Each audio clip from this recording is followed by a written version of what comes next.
Great flavor. Great flavor.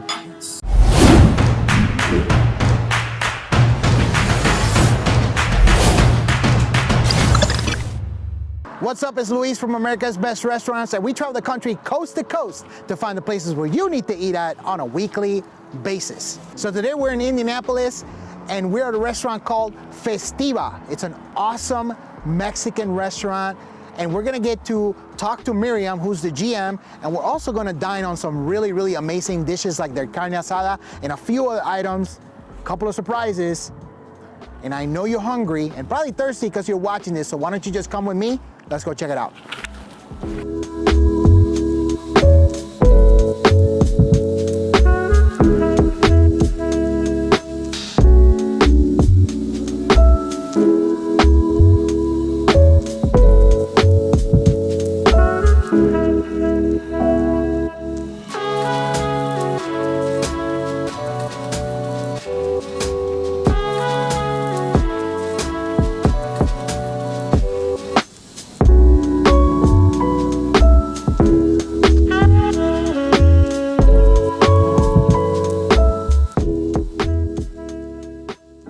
All right, everybody, we are now inside of Festiva, and we're here with Miriam. Miriam's the GM.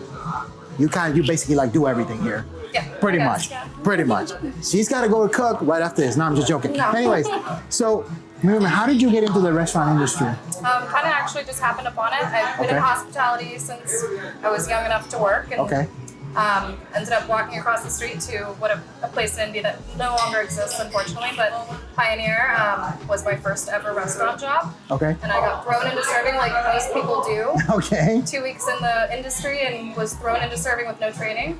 Had worked in management in many former sales jobs, hospitality, hotels, and then met George working here on the first day, that he had taken over ownership. So. Oh, nice. Yeah. Shortly after that, I started managing, and then eventually came back as the GM after. Okay. Okay. Very cool. So we've done an episode before with George at La Chinita Poblana, and so tell me, like, what's the vibe in here? Like, what was George basically trying to capture with the vibe in here? He wanted to stay true to his roots with a very traditional Southern Mexican approach with the food and cuisine, but keep it a little modern and, a little more Midwesternized. Gotcha. So it's still going to be that traditional, super flavorful, exciting Southern Mexican, but, a little more approachable for our clientele. Okay. Okay, very cool. And these dishes look absolutely amazing. Like, I feel like we're in a magazine shoot because they look so nice. So, you know what? Let's start with this one. Why not? Okay. So, what do we got right That here? is our coconut flan. So it is a coconut milk flan base, coconut milk base. Okay. With shredded toasted coconut, very traditional custard texture. Nice. Nothing too crazy, but simplicity is somewhat key. Okay, very cool. Well, I'm definitely going to decimate this once the video is done. Trust me on that one. So, this right here, I love this presentation, by the way. What do we have?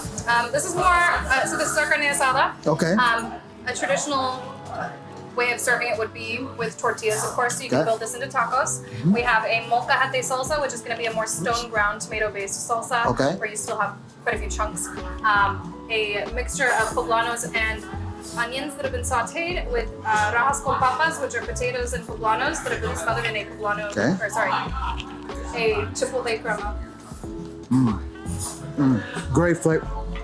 Great flavor. It's one of our favorites and approachable to, of course, all these Midwesterners who love the steak and potato dish. So good.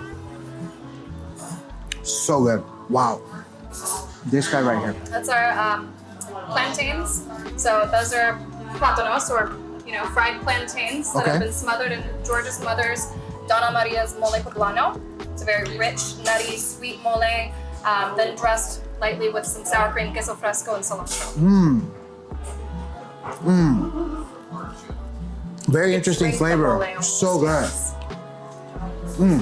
Great combination of flavors. Wow.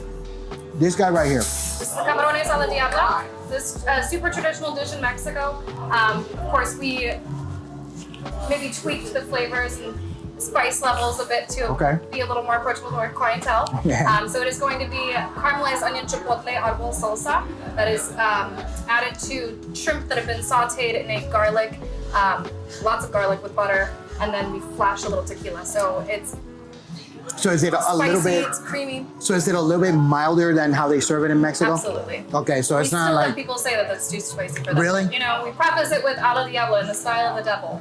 Okay. All right. Well, it kind of reminds me, you know, a little bit. So one of our other hosts, Matt, I remember I went to this conference with him, and he just decided to eat spicy Doritos. So he's just eating them. He's like, then all of a sudden, like halfway through the bag, he's like, "Oh, my mouth is on fire," and I'm like, "Dude, you're eating spicy Doritos." Right. So it's kind of like that. Yeah. Okay. So, but you toned down a little bit. Mm-hmm. Okay. And then there's a plantain sofrito, which helps cut through it a little bit with the fat and the sweetness, and then topped with a little garlicky rice. So not everything is going to be excessively over-flavored and spiced. It's sweet, it's caramelized, so it's nice spicy, and balanced. Exactly, with a little acidity with the lime. Very cool. Very cool. And then this guy right here, very interesting. So this is what? So traditionally, this is a poblano fundido, but traditionally a queso fundido, which is essentially flambéed queso that's served slightly differently, since ours is more stuffed inside of a roasted poblano pepper with chorizo and cheese, and then it's going to be topped with grilled, No, you're seared fine. panela cheese. Okay. And a tomato habanero salsa, and then we serve it alongside tortillas, and you just slice it up and just build it into tacos. Okay, cool. And then of course you guys have some really nice looking drinks. So starting with this guy, what do we got? This is our estacional, or the seasonal margarita. We change ours every 3 months or so. This is the blood orange hibiscus margarita with a hint of habanero. We use hellfire bitters or Japanese chili lime bitters. Garnished with a little tahini on the rim for some bright acidity and spice. And this one apparently is one of those that if you take it off the menu, people riot, right? Exactly, yeah. They beg for it all year, and then when it's here, they just... It becomes the most popular cocktail on the menu. Yeah, because George told me off camera, he said, I got to bring that back every year, otherwise people get upset. Yeah, it was a whole negotiation to get it happening this year. All right. And then this one right here? This is the Flor de Mayo. So it's a traditional mezcal sour, essentially. The base of it is going to be mezcal.